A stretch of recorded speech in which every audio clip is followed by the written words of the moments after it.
Dry, let's take a few minutes to discuss some of your favorite memories. What memorable performances and trips stand out in your mind from all those years with the band? Well, of course, you got to say Ohio State. And then I'd say San Diego at the bowl out San Diego. I guess that was 83 or 82. That's for the Holiday Bowl. Holiday Bowl. That was a heck of a bowl. We had an athletic director that said the band really earns everything they do. We're taking the band out. We don't care if we make a nickel off this game. They're going to have a good time. The ball club's going to have a good time. And college football should be like that. Enjoy the bowl, not how the coach comes out or the rating of the team, but how did you enjoy the bowl? We went out and spent a week out in San Diego. We took them to the zoo, took them on boat rides, had swimming pools, everything. Had a heck of a time out there. And I believe that's the best trip we ever made. Got fogged in, ready to leave, had a flight to Los Angeles to get out of the place. And I don't believe we've ever had a better time any place. Do you think, Bob? We had a wonderful time there. Only the trip, I think, up to L.A. was on a bus. And if That's right. We you remember the fog was absolutely where you could not see. Ground zero. That's right. That's right. We did and go they on a took bus. us to Los Angeles Correct. in a rush to get us on the shore. Oh, yeah. What about the 67 Cotton Bowl? What do you remember about that? You When we mean played with Georgia? McElhaney there? No, with Legrone and Carmier and all those guys back in Oh, that was the 67, when we played Georgia in the Cotton Yeah, Bowl. Georgia in the Cotton Bowl. That's a good bowl. But I don't think it was up to the standards that the Holiday Bowl was. But isn't that the bowl where you did Zorba? Yeah. I think it was, wasn't it? Yeah, When we did yes. Zorba with Jeff and That's it. And David That was Alley? 65. oh, I thought it was It was 67. 65. Maybe it was 67. I think it was in 67. I think you're Carl. right. It was 60. Pat Arthur's a drum major. Right. That's right. Correct. And we actually had some halfway decent weather that year too. Decent weather, and they played well. Both those trumpet players played real good on it. Absolutely.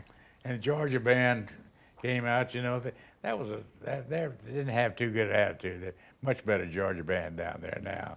But that time it was just a little shaky on there. They thought they owned the world. You know, they could, because they were playing to get up, bump, bump. They thought that owned the whole world.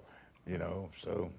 Well, and I know that you always really enjoyed when we got to perform down at A&M too.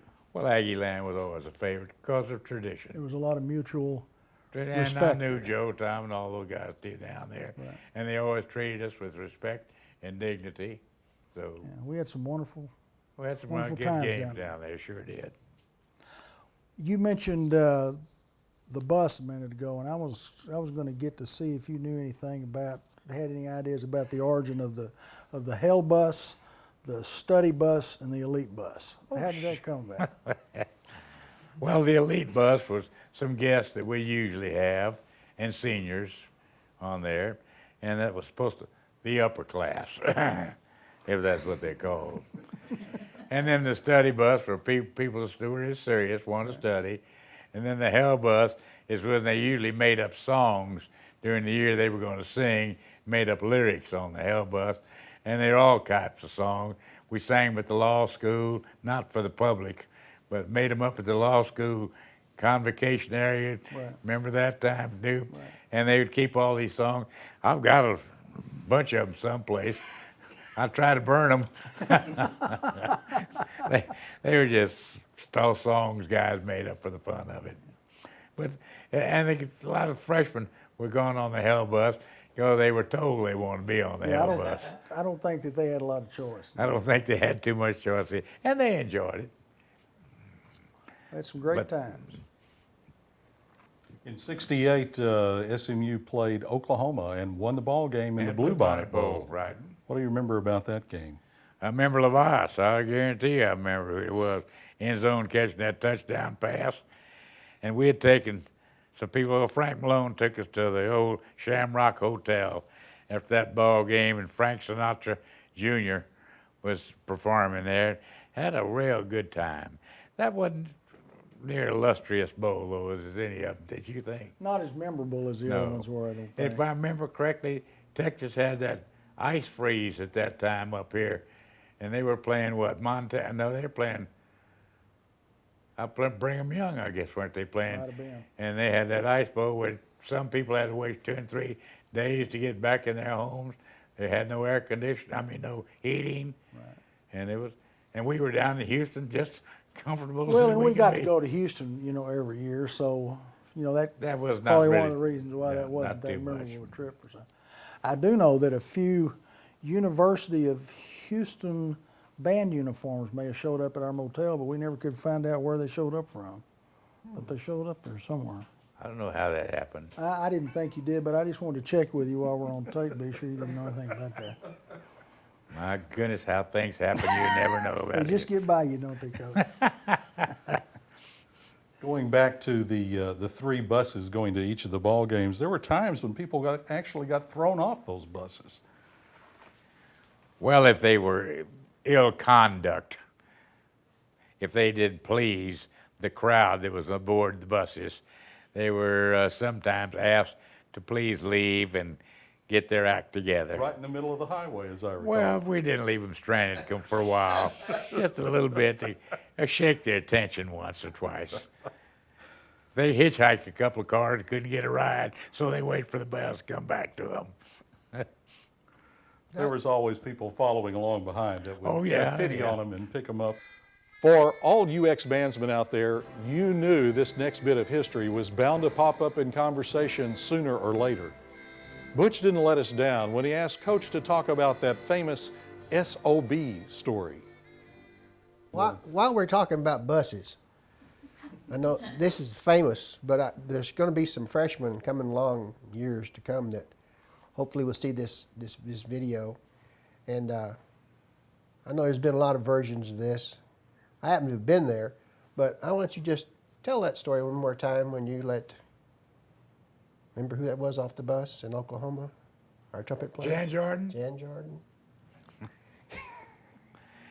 Jan Jordan was in one of our first bands at SMU. And he played old Clyde McCoy's Sugar Blues and played the fool out of it. Played all the Arkansas games and everything. Great act. Well, Jan phoned me from Muskogee and said, Dry, I sure want to go to the Oklahoma game. Could you pick me up at Norman? I said, yeah, we'll pick you up at the outside town. You go in with the band bus, go with the band. Good. We went, saw the ball game, and it was about 38 degrees at game time, raining, messy, terrible afternoon. Got ready to go home, getting ready to come back, get right at the edge of Norman.